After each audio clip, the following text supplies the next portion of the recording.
Welcome to Emancipated Studio. Welcome my uncle, Uncle Stu, the old man on the block. Good evening, good evening, good evening, good evening. I just want you to know that I got one of the hardest working brothers in the backstage, because I had to go get my cigar, because this brother right here, he always got his cigar. So, Uncle Stu had to go get the cigar. But I want everybody in the house to do one thing. Tomorrow is a very special day here at the Emancipated Studio. Tomorrow is Brown Eyes' birthday, and she is going to be what they call the fabulous 5-0. So if I could get everybody in the house to stand up and say, it is now time that we just give a hand clap, give a birthday cake for Brown Eyes for her birthday, because I will not be on YouTube tomorrow. So let's give her and show her some love. But ladies and gentlemen, without further ado, we got one of the hardest working YouTubers on the street. Let me break it down for you. When Courtney Michelle was sitting around on TSU and some foolish brothers had things to say, she called this man. And when all the men needed to understand how to be a man in today's times, they called this man. And when Uncle Stu needed someone to sit back, chill, smoke a cigar with, he called this man. So ladies and gentlemen, give it up for the one and only Angryman.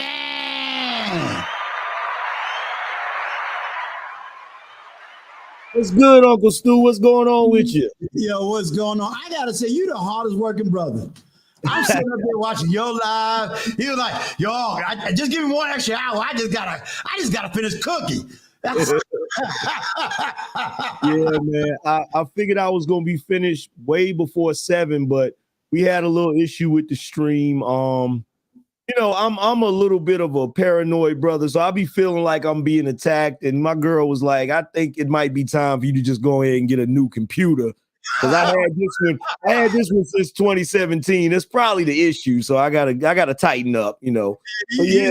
You gotta upgrade. See, brothers don't know. When you got a good woman, they don't understand. A good one makes you a better man because you already the man. Yeah. You know what I'm saying? And that's what's missing, in my opinion, out here in these YouTube streets. These brothers be like, oh, no, I could do everything all on my own, et cetera, et cetera. But that's not true. I think to a certain level, but then we need that woman that really can really get in, talk to us, communicate. You know what I'm saying? And Yeah, that like give us you, the energy. well, yeah, that's the thing about being, being a brother. You know what I'm saying? You got to go out here and you got to go out into the world with your sword, and you got to fight. And while you fighting, you don't have too many allies. So it's always good that when you come home, you got at least one ally. You got at least one person in your corner. You know what I'm saying? And that's really what a lot of the guys are missing. That's part of the reason a lot of guys are so upset. They're never going to admit it, but they want a ride or die chick. They want a chick that's going to hold them down and, make them feel better. Like Meth said, Right. Even when the skies was great, you rub me on my back and say, baby, it'll be okay. You know what I'm saying? How do we, because one of the things that I've noticed now, I've only been on YouTube for 6 months. And I came in, not really understanding the politics of the space because I came in through TLA. So we came in, as a group, we came in with trying to have solutions. And of course, trying to understand YouTube and understand the business. But lately, we've been noticing it's like, you know what? We can't blame women for everything. Yeah. And we notice all of this blame game going towards women. Now, I'm not going to sit up there and say there isn't some issues when it comes to women. There isn't some issues, dealing with the family court system. There isn't some issues when it comes to that. But then there's a lot of areas where it's like, wait a minute, bro, how are you sleeping with a woman in her apartment and with her name on the lease? Yeah. But then you doing buffoonery. Then when she kick you out, now you mad. And it's like, well, wait a minute, bro. What part did you play in that? Yeah. Well, the thing is, and this is where a lot of the misconception comes in. This is where a lot of the discrepancies come in. There's a really thin line between, what's the best way to put it? There's guys here that have an issue with a lot of the new age behavior of a lot of the women that doesn't really go along with the women they came up looking at, right? So a lot of these guys, they want women that's going to be like Big Mama was with Papa, And unfortunately, because of the way the culture has shifted and been misled, you got a lot of women that's doing things they shouldn't do. So it's like, yeah, it's cool to call that out. But the thin line is where you have guys calling it out, but they ain't shit they damn self. Right. But, yeah, you calling it out, but what are you doing? Are you doing like, if you about your business, you do what you do, you handle your business, and you being a grown man about it, and then you come in contact with a woman that proposes to be a good woman and she does something goofy, you got every right to be upset about it. Right. But you have every right to be upset only for so long because you got to keep it moving. You got to go on to the next one. You know what I'm saying? And I talk about these topics because really I like to raise awareness for the younger guys so that they can avoid dealing with, I guess you would say, toxic women or the wrong type of women. But I'm also these guys like, bro, you got to be about your business yourself too. And see the problem with the politics that go on here in these spaces, and I'm pretty sure, you've seen it. A lot of the new guys coming in have seen it. The problem is you have a lot of guys that are entrenched in certain rhetoric and they're going to die on that hill. They don't care what nobody says. And it comes from a lot of the stuff that happened back in 2016, 2017. See, I've always been trying to be balanced, like, yeah, these women are goofy, but a lot of y'all goofy too. We got to tighten up. We got to do what we need to do. But my focus is more on the guys tightening up because I feel like if the guys are moving properly, the women are going to follow suit. But it's a lot of guys that think, no, they're thinking backwards. They think the women have to act right first, then we'll act right. And it's like, no, you're the leader. The women are the followers. They're only going to do what you lead them to do. So Right. that's where a lot of the arguments are coming up. That's where a lot of the disagreements are coming up. And at the end of the day, I'm a ex street dude. So a lot of dudes don't like me because I got that hood swag, I got that slang, I got that flavor that they don't really vibe with that. You say they don't vibe with that, is because you from the state that I just left from 5 years ago. You from North Carolina. No, I'm not from North. I live here now, but I'm not originally from here. Where you from? Originally, my father was in the military. He was stationed out in Las Vegas, so I was born out there. Okay. I was born out there, and from there, I've lived a bunch of places before we finally settled in VA. We settled in VA because my great grandfather has about 150 acres, and just about the majority of my grandmother's family lives in that area. So we ended up settling there. But my peoples are from Brooklyn. We also lived in Detroit for a while, and so we started living in Virginia because New York back then, that shit was getting Yeah. horrible, you know, and and then from there, I kind of was back and forth between. I started staying here in North Carolina when in high school, so it's Okay. kind of back and forth, from VA to North Carolina. So I got a little bit of country in me, but in my core, I'm a city dude. Well, I'm gonna tell you, I can relate to you. I'm born and raised in New York. That's why I said that when I sent up that chat the other day on your platform. I said, "How the dude gonna be Army? Then claim New York, then tell me you can't get a woman." Like, wait a minute, man, that don't make sense. Yeah, it don't make no sense. He had Queens looking real bad, bro. He had them looking bad. Like, I'm only making Manhattan, so that didn't look good. But yeah, I lived in North Carolina 17 years, but VA is my home now, and I represent it hard. okay. Yeah, I love it. I love it here.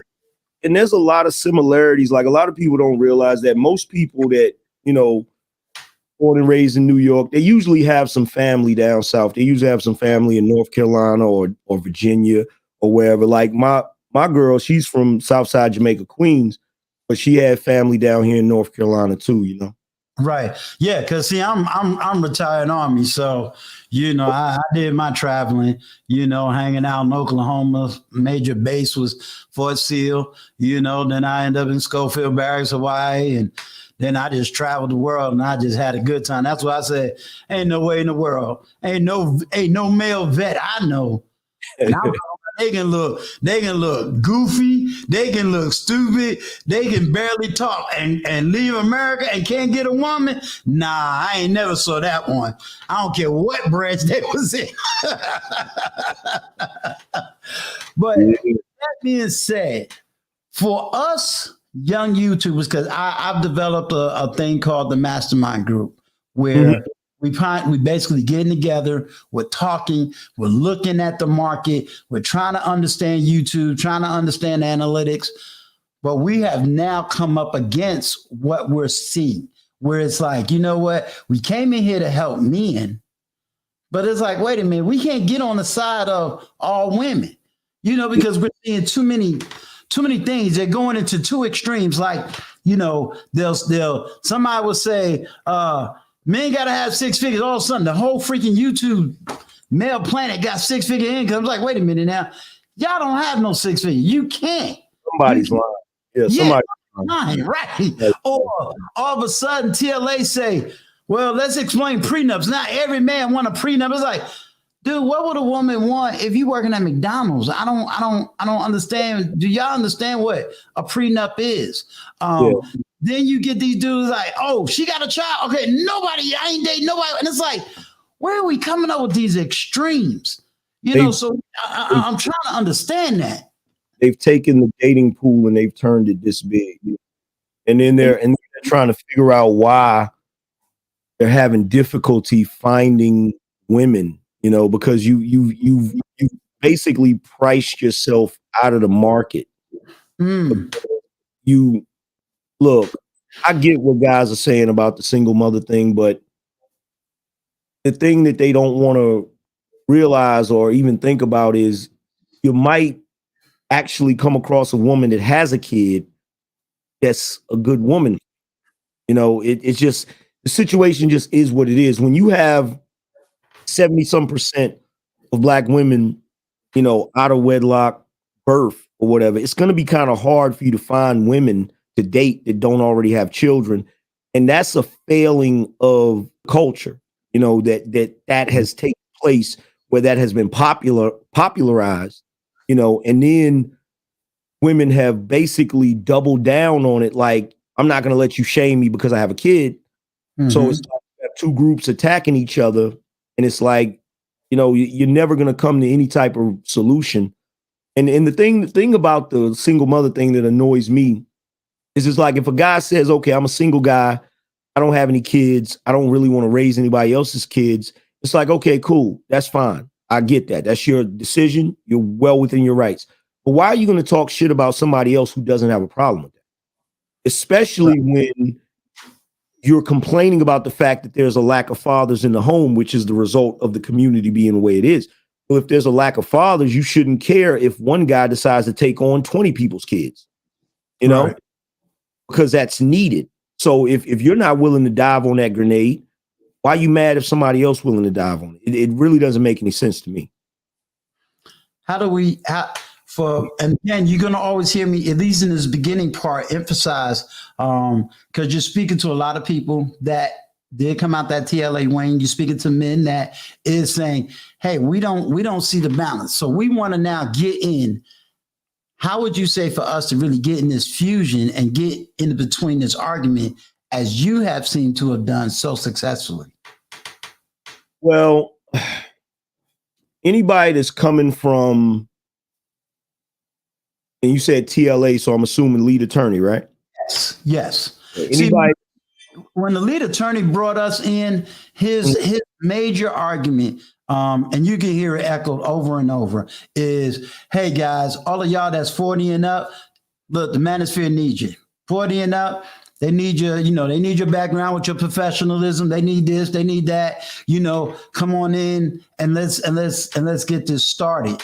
And that's what basically many of us did. You know, he elevated the game, made sure that we, you know, came in with good equipment and all this other stuff.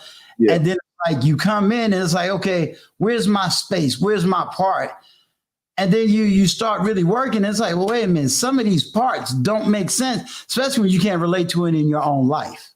Well, anybody that's coming from a lot of these spaces, and you know, like a lot of people joke about me knowing or seeing everything, whatever, like on some all-seeing eye shit. It's not that I know everything. It's just that people will tell me, this, go check out this person, go check out it. Like I get so many freaking emails with people telling me to go check out certain people and see what they about, you know, because they kind of look at me like I'm some sort of damn, like some sort of sentry for the manosphere. Like I'm the attack dog. So whenever somebody comes in that they don't like, it's like, Angryman, go check that person. You know what I'm saying? And it's, you know, I'll look and see what people are talking about, but I'm not a rigid guy when it comes to people's ideologies. I'm willing to listen and get what your point of view is.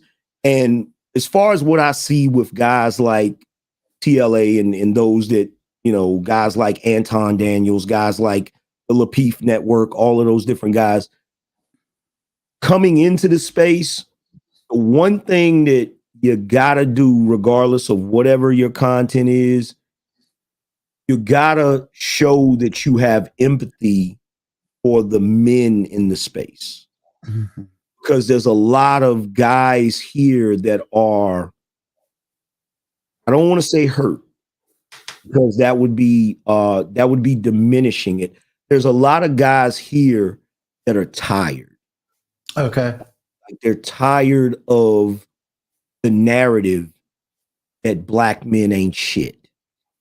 Mm-hmm. Like they're tired of it. They're sick of it. They're sick of every time they come to a panel and it's women. The women are talking over them. The women are telling them, you better respect me. And they're not allowed to voice how they feel. Now, don't get it twisted. There's a lot of bad apples, man. Mm-hmm, mm-hmm, mm-hmm. that engage in a lot of foolishness, but there are a lot of really intelligent, really well-meaning brothers. There's even a lot of brothers here that are married, that have successful relationships, and those guys get overlooked a lot. Now they found a home on my channel because I don't talk down to them because they're married or make them feel like it's something wrong with being married, or one day your wife is going to leave you and take all your damn money. I realized that is, some of these guys, they got money with their wife. Right. So if wife did leave, of course she's going to get some of the money. She helped you get the damn money, Right. So, but these guys, they're obsessed with these stories like Dr. Dre and Bezos and all of that. Like, man, you don't have that kind of money, so just cut it out, right? Right. But that's really the biggest thing. Really, the biggest thing is being able to connect with a lot of the guys that are already here, and not allow them to feel like, because I'm gonna tell you what they think, and I'm gonna tell you how they feel. Like, because a lot of you guys that are coming from TLA, coming from Leaf, y'all are a little bit older. Y'all have more experience. A lot of y'all have a little more success than some of these guys. So they feel like it's, oh, they're gonna come and tell us what to do.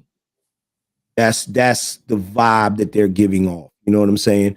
Mm-hmm. And me personally, I don't view it that way. I view it as the space is just getting bigger.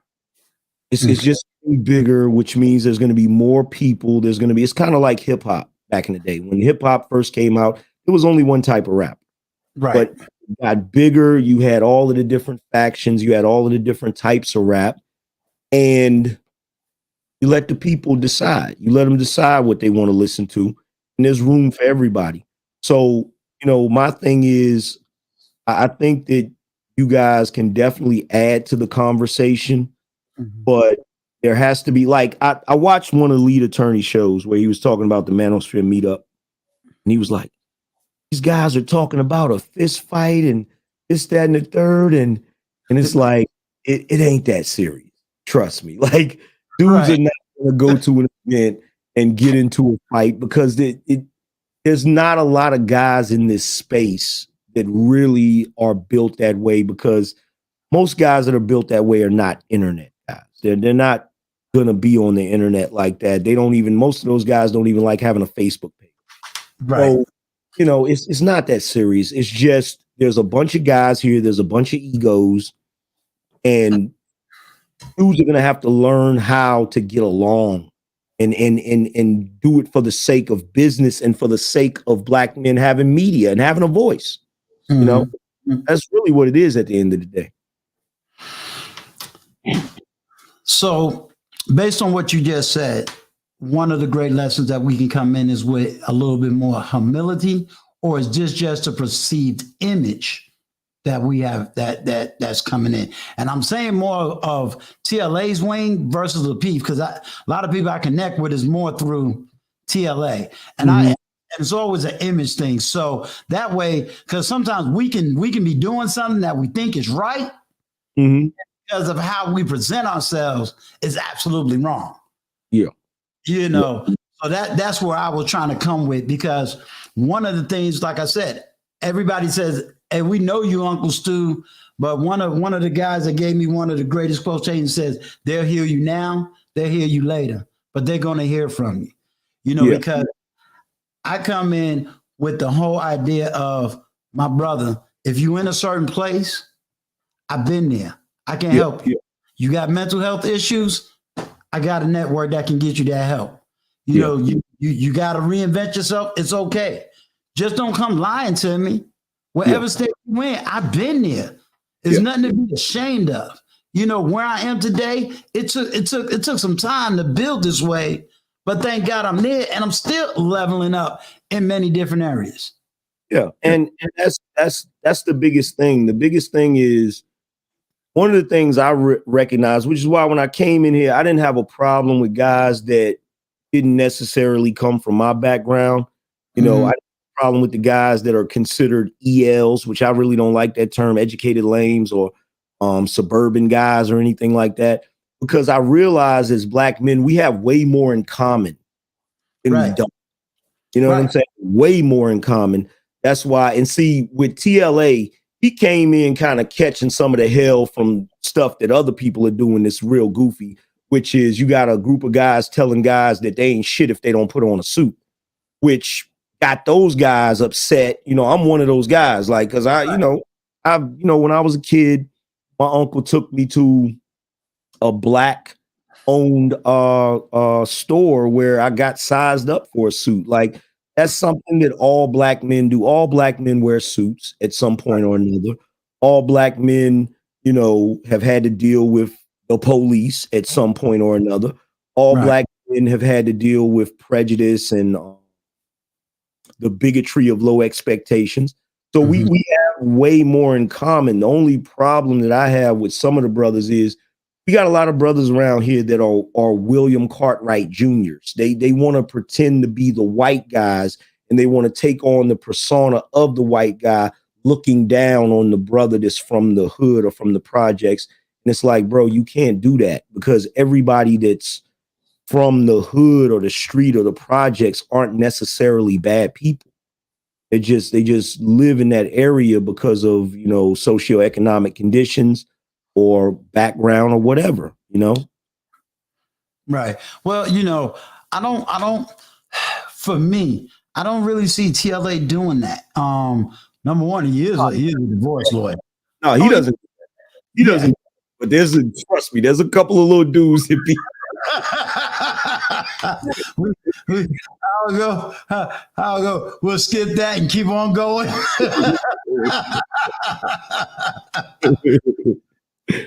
Where did the term?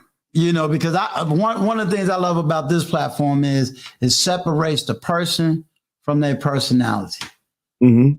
Where did you come up with the personality of being Angryman? When right now I just see an educated brother. It's funny because it's not even a name that's meant to describe anger. Okay. I have a friend friend of mine that's from Brooklyn, New York. We linked up in 98. Me and him both were Kirby vacuum salesmen. And when we met, both of us was in suits. You know what I'm saying? Look, But you gonna ask some of these kids don't even know where a Kirby vacuum cleaner is. They don't. And, me and him, we started, we kind of clicked and started hanging out, just hanging out and becoming real close friends. And one year, I think about a year into knowing him, his younger brother was supposed to move down from New York, and he moved down, and me and him clicked too. And whenever I saw something, I've always been passionate about whatever I believe in. So whenever I saw something goofy or something I didn't like, I would dust off the soapbox and I would preach about it. I would give a sermon about it. Man, that's messed up because of this. And his younger brother's more laid back. He was one of the more laid back, suave brothers. So he was like, yo, man, you always preaching, bro. He's like, I'm gonna call you the Angryman. And so that name just stuck with me, Right. because I've always been passionate about the things I believe in. And I can go 0 to 100, when I'm doing my shows and stuff, because I want people to feel where I'm coming from. But, on a personal level, I'm not screaming at people. On a personal level, I'm just having a conversation. In fact, the funny thing is, when I get mad, I don't really scream at all. When I get mad, I get quiet. That's the funny thing. People don't even realize. That's the dangerous part. Because I'm gonna tell you, your persona, I will always say, boy, that's the dad you don't want to mess up in school and have him get caught. You in trouble. Yeah. That's how I take it. It's like, whoo, I'm glad I'm not his dad. You see? Imagine, cut class and you got caught my dad. Oh, nah, that's all right. Oh yeah. This L right here. Yeah, and I got 3 boys too. I got 3 boys, and like when they doing stuff, they're teenagers now. But when they're doing stuff, my wifey, she's like, y'all please just do what he asks you to do. You do not want him coming down them stairs. You know what I'm saying? So yeah, Well, you revealed this to me on your show, but I don't think everybody knows. By trade, you're a graphic artist. yeah. Graphic artist, a barber, and a tattoo artist. How long you been any of those three? And what led you to those fields or trades? I've been an artist. I've been an artist all throughout school. Like I won like a bunch of awards for art, like drawing and paint, sculpting, and all of that. Mm-hmm. When I got older, I started doing graphic designs when I was probably about 20. I didn't go to school for it at first. I went to school for it for a while. I went to school for web design and interactive media. Okay. I was pursuing a bachelor's degree, but I had to stop because I was going so deep in debt with the student loans that Mm, I can't do this. And then on top of that, I was getting work with graphics, even though I didn't have the paper, which a lot of people in the industry knows. You don't even have to have a degree in graphic design. You just have to be good at it and oh, able to network with everybody. So I did that for a while, but that wasn't really bringing in a lot of money. So I had a lot of different little odds and end jobs or whatever. Um, I worked with my father for a while at some of the places he worked at, working on cars and stuff, because my father's a mechanic by trade. And okay. you know, eventually I got into tattooing. I did that for a few years. Um, I've always been able to cut hair. I just didn't had a license yet for it. So after I started tattooing, I was making decent money with that, but I still needed more money. So I got a job at a shop cutting hair. So I did that for a couple of years. And during the time I was actually tattooing and cutting hair, I started posting YouTube videos, just venting about things that I didn't like. Mm, And I started getting a really big following. And after about a year of doing that, I was like, wow, like I could really, when I finally got paid, when I finally got my first check from Google, I was like, wow, I could really do this for a living. mm. So I started doing it for a living full time at the beginning of 2017. And so since then, I just been doing that. I stopped cutting hair, I stopped tattooing, all of that. You said 2017. Has YouTube or Google, or rather YouTube, has it changed since then? Because it took you what, a year to get monetized back then. Yeah, Has it well, it took a changed? year. It took a year to get paid. Back then, most of what people were doing was pre-recorded videos. So Okay. back then, the only way you really got paid, you could put your PayPal in the description or whatever, Right. but you got paid by your AdSense revenue. Okay. And when I first started, you know, it took a while before I got that first payment of $200 because that's what I got the threshold set at. Right. So, I was getting money on any of the videos that were doing good. Like if you had a video that did like thousands of views, you probably make a few bucks from it. Right. You had to have like really huge videos to make money off it. But when you're dropping videos every day, it starts accumulating and building up, right? Right. And so it got to the point to where I think in 2017, my pre-recorded videos were bringing in probably about 5,000 a month. Okay. But then they had what was called the AdSense apocalypse, where um, YouTube's algorithm was placing commercials on videos that were hate videos. And some of those companies got upset with YouTube. So what they did is they changed the way that people got paid, like because a lot of those companies pulled their support. They Mm. came, but by then the damage was already done. So when they pulled their support, they cut everybody's AdSense revenue by 90%. So Wow. people that were making, money started making significantly less money. And so from there, this is around the time that people started live streaming. Mm. And so they finally gave us the super chat button where people could hit the super chat button and donate to offset that lower amount of AdSense revenue. And back then, when it made that shift, I was like, I got to get my money back up to where it was at. So I started promoting my PayPal in the live streams and stuff, and I was able to supplement that money and start making a significant amount of money. Okay. So from a business perspective now, because it was something, again, I'm going off of your live stream, you said people that don't ask don't eat. And you always get into that conflict of, oh, well, they begging for money. Yeah. Well, you're saying, no, this is a business proposition. This is business. And Yeah. one of the things that one of my partners always tells me is, you got a Patreon. Why aren't you promoting it? Yeah. He's always getting on me about that. So, and after hearing what you said, I'm going to be pushing that more. But for those that's here, can you explain that? Can you explain at least that side of YouTube? Because I don't think people understand. You got some people that's just here for the money, but you got some people that's really here to do the work, but they need to be compensated for the work that they're trying to do. And one of the things that I'm doing on my Patreon, when I get enough people, because I'm telling everybody right now, y'all better do it April 1st. I got an actual psychiatrist that's willing to come in, and at his hourly rate, he's willing to do therapy with a group of people. Yeah. I'm not going to allow this to come out my pocket. I'm putting it on Patreon so people can have the freedom to they say they need mental help. Now I'm bringing it to you. Yeah. Well, the reason why YouTube kind of has that vibe is because originally it was just people doing videos for free. It was people just recording videos and posting them.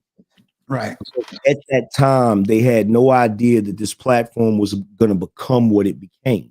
Right. So as it began to grow, YouTube started to be in the red every year. And the reason why I was in the red every year is because they have to pay for the servers to store all of this stuff, right?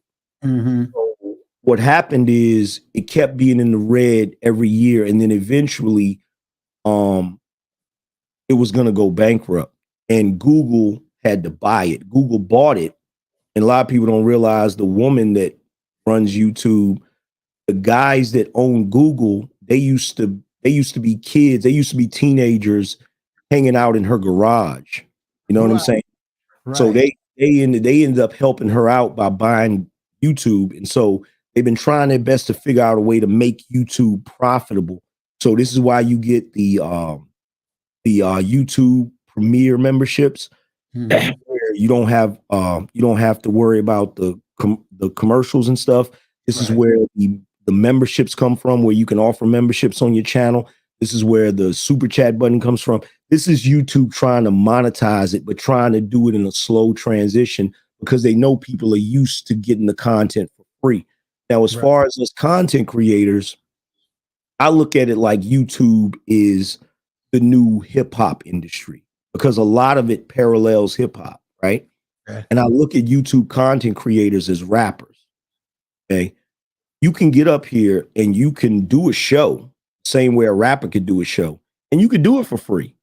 Right. People will have no problem with you doing it for free. In fact, if you contact a promoter and you're a popular rapper and you say, hey, I want to do a show in this city, will you promote it for me? The promoter's going to say, well, how much you want to get paid? Well, I do it for free. The promoter don't care because he's going to get paid. Right. You know? So when you do the show, the promoter's going to get paid because he's going to get money off the door. He's going to get money off of merchandise and all of that. So you got to ask yourself, what type of rapper do you want to be? Do you want to be a broke rapper or do you want to be Jay-Z? Now, if you want to be Jay-Z, when you get up here, because let's face it, time is money. And anybody that's given their time should be compensated for their time, right? Now, I don't treat it exactly the way a show is. If I was treating it like a show, I would expect everybody in the chat room to donate, right? But I don't expect everybody to do that. So I usually base it on 10%. So if I got 600 people watching, I'll expect 60 people to contribute, right? Voluntarily, right? Whatever they want to contribute or whatever. I'm not giving them a specific amount. I'm not telling them you need to donate 20 or you need to donate this. Right, You know, right. the most I'll say is, at least hit me off with 5 because I'm at least worth Starbucks coffee, right? Right. And so from there, you have the people that are willing to contribute voluntarily because they like your content, they believe in what you're talking about, and they want to see more of it. Now, from there, you can expand into other stuff where there might be guys that think that your services are more valuable. So you can get into the consulting services or the coaching services, or maybe you put out a book, you can sell your book. It's no different than the rappers who came out with their own clothing lines, uh, came out with other products. It just depends on how far a person wants to take it. Now, you do have people that get up here and they just want to do it for free, and that's fine. But the Right. only problem is if you want to do it for free, you do it for free, but don't tell other people not to because everybody's getting rich off of this platform. Right. Wealthy. Even if you do a video and you post it for free and you're not monetized or you don't click the monetize button, YouTube is still getting paid off of that video because they're gonna put ads on it. So they're still getting paid. So a lot of people don't realize you're leaving a tremendous amount of money on the table. And there's going to be a lot of people years from now, they're going to look back and they're going to see YouTubers that they knew that end up becoming millionaires and end up being able to do a lot of good work with that money that they get. And they're going to be kicking themselves. They're going to say, damn, I had an opportunity to do XYZ. And I just, I stared a gift horse in the mouth. Let me speak to the chat. Chat, I'm gonna be real honest.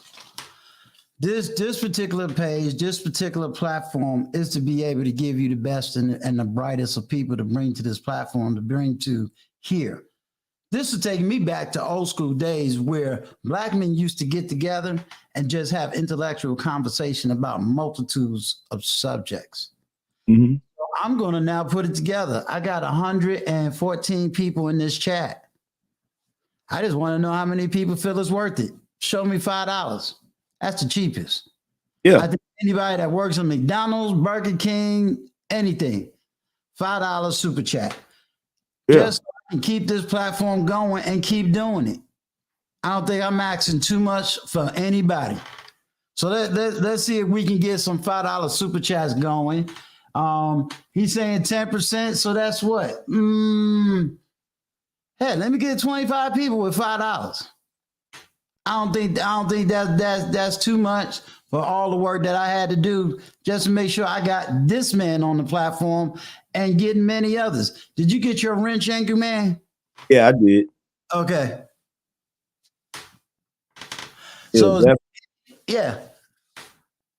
When it comes to now understanding YouTube from that business perspective, there you go. Thank you, Big Bad Bull. Shout out to you. Big Bad Bull says salute at Angryman. Bingo Nation. Appreciate you coming on the block tonight. And my big sister by 2 months. We're the same age, but 2 months apart. Thank you. Angryman, appreciate you. Appreciate you. Jedi C, appreciate you. Mr. Vaughn, appreciate you. That now he's helping me to help you so that we can get this thing together. Even and my boy Trash Can Wade throwing it down. I got 5 on it. Mess with the end, dude. We definitely. Love it. Like I tell people, help me help you so that we can all help each other. Well, yeah, just like my man P.D. Green said back in the day, he said, you can't do nothing broke. Black people one of the biggest things that Black people got to understand, and this is something that I broke down in 2017, that Dr. Damn, what's the brother's name? I always forget his name. But he said one of the first things that Black people got to learn how to do, we got to learn group economics. Yeah. Got to learn that. I don't, from being on this side, I don't think a lot of people understand the work that it takes, the work, the energy, the money that you coming out of your pocket. You know, is to me, it's more than just picking up a cell phone and looking at a cell phone and going, okay, let me vent. Yeah. This is creative art. And one of the things that I'm going to try to teach people is what's the difference between a real content, you know, I got to throw the word real in there, a real content creator and just some brother who's trying to just ain't really making content. They're taking your stuff and trying to make content, but that's not content creation. Yeah. Yeah. It's just what I call it. Whenever there's guys up here that just get up here to just run their mouth and argue with people and gossip, I said that's like back in the day when people used to have that phone that would be on the wall in the kitchen that had that long cord. Long cord and spin. Yeah. They get on that phone and just be talking and gossiping all day long. That's all that is. This is the new age version of it. Let me ask you something. I like what you just said. In the last 6 months, at least for me being on, I'm noticing a level of, I want to say the right words because there's even a show that they're talking about it. Noticing this level of men who now even wants to, they into super doxing. They have come out with gross disrespect. You know, I got brothers that is trying to chase after a woman that don't want them. You know, it's just a level of heightness of just over the top disrespect. Has that always been here, or is that something new? It's new. It's new. When I first came into the space at the end of 2015, there was a lot of brotherhood. There was a lot of camaraderie. There was a little bit of disagreement, but the guys that disagree with each other, they kept it on wax, so to speak. So they would debate each other in their content, but they didn't dox each other. They didn't try to attack each other's families and things of that nature. They didn't do all of that. This is the result, unfortunately, of certain content creators that came about around that era that started getting big. And when they got big, their head got big. And they started doing things that they shouldn't do that was against the code. And the people that come up under them, they're a bad example for them. So they think it's cool to do it because the person they came up under. So it's kind of like you said you came in under TLA. If TLA started doing something goofy, and then everyone who came up under him started doing the same thing, that's basically what happened. Okay. What do we do about it? You know what? If I knew the answer to that, I would have done it already. One of the things I said that they could do, right? There's a guy named Rod of God podcast, right? I heard of him, yes. He wants to do an award show, right? And so the awards are like best voice, best graphics, best this, best that. And then you also have Theo Waff, who sponsored the first Manosphere meetup. I told everybody on the live stream, I said, if you want all of these guys to stop acting like this, you have to have a reward punishment system. In other words, if they act like that, exclude them from the award show, exclude them from the Manosphere meetups or whatever, or any of these events that are going to give you more notoriety, give you more exposure, more networking, and maybe even more money. And then maybe they'll get the point and start acting like they got some sense, because right now there's no punishment for any of the behavior. You know, if anything, they're encouraging the behavior because, you know, black folk like drama so much that whenever they do it, there's going to be a bunch of people watching it. And it's like they're taking that as encouragement to keep doing it. And it's like you got to have something that you can take away, because YouTube doesn't care. YouTube doesn't give a shit. They don't care. If YouTube cared, that you would instantly lose your channel for doxing people. They don't care. They don't care. It's not their problem. How do you make it YouTube's problem? Because is it? I'm gonna throw two arguments out.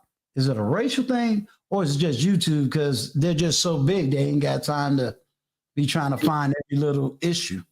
It's a combination. One, it's not on their list of issues, right? Okay. So if you got up here and you went in on the alphabet community, they'll shut it down so fast it'll make your head spin. Exactly. You know, if you got up here and you went in on the small hats, Okay. they would shut it down, right? Immediately. Right. So it's partially a bias thing, but it's also the size of it thing. Like YouTube is so big. A lot of times when you put in disputes and stuff, there's automated systems handling. You know, Right. They recently had to hire, I forgot how many people they had to hire, because we were having a problem with the flagging system where people were false flagging people. And Wow. people were losing their channels and stuff from false flags. And I guess somebody high up complained about it. And YouTube went and hired a bunch of people to start, and they had to revamp the flagging system and all that. This is when they came out with you get a warning first, and then you get a flag, and you can't stream for a week and stuff. It didn't used to be like that. So Right. they're trying to fix it as best they can, because I'm pretty sure some of the bigger YouTubers are complaining about it. But that's really what it boils down to at the end of the day. You got to have a certain size channel for them to really listen to you. You know, Okay. that's really what that's about. Well, that's good. What I'm going to do is, you want to talk to anybody from the chat? Not really, because if we do that, we're gonna have some trolls jump up here, and So this is what I'm going to do. If anybody got any questions for Angryman, put a Q in the chat, and we're going to put it up on the screen. I'm not going to hold him long, because that brother been going for about 2.5 hours before he got to this stage. So I got to at least let him get his rest on. So if you got any questions for Angryman in the chat, please put a Q and let's get those answers. And I want to thank you for giving me your time, to come here. No doubt. We was kind of like trying to communicate, because I'm trying to remember when you was like, you said the 17th. I'm like, brother, the 17th had already passed. Email. I was like, because I was trying to rush it. I was up early. I was like, okay, he up this early. Let me get him. Then it was like, oh, no, that's the wrong date. Yeah. Then, Yeah, because I always tell, I got to do a show with Mosaic. We had to reschedule, because I try to tell people, like, I get so many freaking emails every day. I tell people, anytime somebody wants me to do an interview or come and do a collab, even when you tell me the date initially, always remind me the day before, because I'll be all over the place. Well, when she knew she was coming in, she was like, you tell him I send him an email and he's supposed to come and have cocktail. I said, I got it. So right. that way she know, please make sure you contact her to have cocktails and conversations. Oh yeah, I'm coming through there.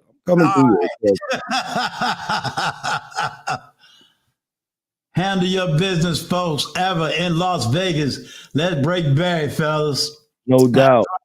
No doubt. And then my boy Tough Love is in the house. Salute. But if any of y'all got any questions, I see little Big Nate in here. What's going on, little Big Nate? Let me tell you about little Big Nate. Little Big Nate turned it up on one of my platforms. He turned it up on. We did a platform where we talked about the state of emergency. Little Big Nate showed up, man, and that one platform turned out to be one of the greatest ones that I ever put together. We're going to do a part 2 also.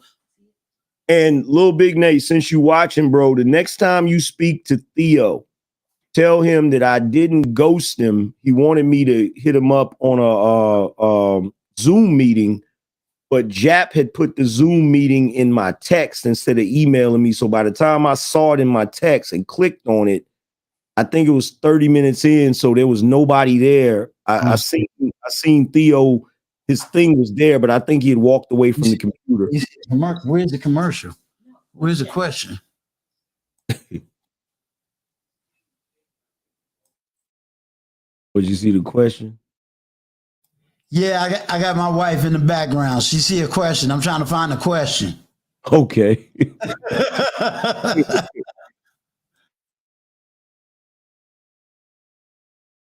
I'm looking too. I don't see it.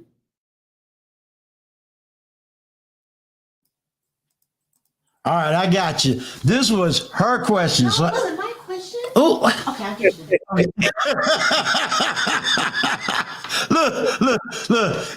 Y'all always say have receipts. I'm still looking for the question. But the question is how to become a better content creator. And I think I would take that on myself as my main question. How to be a better content creator. Well, if you want to be an awesome content creator, you gotta do the fundamentals. And the fundamentals. Say, Angryman, say happy birthday to her. She showed up. Birthday. I was trying to stay in the back, but okay. Everyone for the birthday wishes. He shouldn't have told you how old I'm gonna be. But thank you anyway. Look, I told you I had to have somebody help me out. You know what I'm saying? Yeah. Look, okay, that's the question. The best way to really be good at content creation, and even I fall short of this sometimes, you have to have good content. So content is always king. Mm-hmm. Consistency is always key, right? So my method is, nowadays it's a little bit different than back in the day. So nowadays, if you want to make money, your money is going to come from your live streams. If you want to grow your channel as far as your subscribers, that's going to come from your pre-recorded videos, right? Mm-hmm. Because people's attention spans aren't that long. So if you can do one, it depends on how often you want to stream. If you're a person that's doing it every day, you want to do one short pre-recorded video and one live stream a day, right? Okay. So the short video should be between 5 to 15 minutes. Okay. 15 minutes, not shorter than 5, not longer than 15. Okay. If you drop one of those videos every day at the same time, you will see your subscriber count grow. Okay. Especially if you do it consistently, right? Okay. So every day that they think, if you dropping a video at 12, they expect it at 12, make sure it's dropping at 12. Same thing with your live streams. Make sure you do your live streams at the same hour every day. And when you're live streaming, keep it interesting, keep it entertaining, keep it informative. Mm-hmm. Stay away from beef and drama. And network with as many people, with as many like-minded people as you can. If you do those things, your channel will definitely grow. And it's just like Kevin has always said when we and him first linked up. It's like you're building the plane while you're flying it, right? So you don't expect it to be perfect at first. Just do it and just tweak everything as you go along. And before you know it, you'll be in the full swing of it. And you'll have a loyal following. And when you're looking at your audience, focus on quality instead of quantity. Okay. It's good to get the big numbers, but you want the people that are there every time you go live, that's participating in the chat, that's hitting the like button, sharing, that's contributing to the show, you know? Right. Because I feel that I'm in a unique position because I'm like I said, I love my chat because they cool, they rock. You know, they ain't out there arguing, beefing. You know, none of the controversial stuff. You know, Yeah. so that's what makes it so unique, and that's what makes me, love them. And then after, man, my comment section will sometimes blow up based on who said what, when, and I'm responding to every single comment, email, IG. Because they really they family. I've had only a few problems with some folk, but I got some good moderators that had to shut it down. But outside of that, it's been real peaceful. And then it's been a blessing for me because I've been able to get, people like yourself. I've had Anton Daniels, I've had the lead attorney, so when you able to grab what I call quality content creators just to come sit down, yeah, it's a blessing. It's a blessing. I'm always honored that y'all see that kind of a platform where you just come, chill, and rock out. Definitely. Well, there's unfortunately right about now, there's more foolishness than quality content. So whenever I see somebody that has a good platform and they're talking about quality stuff, I'm like, yeah, I want to come through. I feel humbled when people ask me to come to their platform and talk. Oh, and the other thing too, everybody that's watching this is the biggest thing. Okay. I was on Auntie's show. He was doing a purge, and my wife, she came in here and she said, "Did you see that Will Smith just slapped Chris Rock?" And I was like, "When?" She's like, "Just now." I told Auntie, I said, "I gotta go, bro." And I immediately did the thumbnail, immediately went live. Whenever something happens like that, I don't care what your content is about. I don't care if your content is about working on cars. Right. A way to go live and be like, yeah, man, I just heard Will Smith slap the taste out of Chris Rock's mouth. That's crazy. Because one day I was working on a car and these two guys were, you guys working in there some kind of way, because I'm telling you right now, when those events happen, right, you better be one of the first people to jump on that thing, because it's YouTube gold, it's YouTube fire. Okay. And like I did that stream, and by the time I was finished with that stream, it was at 20,000 views. Wow. So anytime there's an event like that, you gotta speak on it some kind of way, and spin it back. That's understandable, because I saw it. I happened to have been a little bit down earlier, but I definitely got an answer because me and my partner talked about it, and it's just, I got it. I'm gonna speak on it tomorrow. I'm gonna just say it that way. I'm gonna speak on it tomorrow. What other advice would you give? The never think that the visual and the audio is not important. Now, the audio is more important than the visual. Okay, right. Because people will look at a crappy video if it has good sound, but they won't look at a pretty video if it has crappy sound. So both are important. Audio is usually more important but just make sure that go into it like you're trying to produce a television show. Okay. And keep it, if you do that, that's the other side of it, which is the audio visual side of it, which is extremely important, because you'll have some people that'll watch a show just because it's eye-catching. They're like, oh my God, I like the way that, I like the way, and most of the big guys that have really big platforms, you notice they focus on the visual heavily. Right. Well, I put it like this. I'm definitely going to be inviting you back. We're going to try to do a bigger platform where we have a couple of people up here. Last one I did was state of emergency, because I feel we are in a state of emergency. And if we don't get this crap right, we're going to be in trouble. And we are now facing an economy. People look at it as the national economy of 7%. I've lived long enough to see what happened with the Reagan administration, what happened with the .com boom, what happened with the housing crisis, what happened in 2000. And if everybody don't wake up, this is not a black-white issue. This is an American issue. Yeah. it's about to be the haves and the haves not. Like all that free money this government gave, somebody gonna take it back. Yep. They're taking it back. So you thought you got over for 2 years. Now these realtors gonna get their money back. Everybody's taking their money back one way or another, whether it's through gas prices, rent on the East Coast is up by 300%. People are gonna have to stop acting and capping about what they got in their pocket and learn how to get above this interest rate, because they ain't gonna care about your capping. They're just gonna take the money and run. Yep.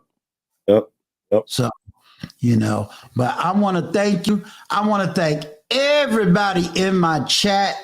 Boy, if y'all didn't get a pen, paper, and take all this knowledge, wisdom, and the understanding, and yes, my big sister, by 2 months, we make sure Angryman got your information, because you ain't beating me up. Yeah. But, hey, I really appreciate you coming by.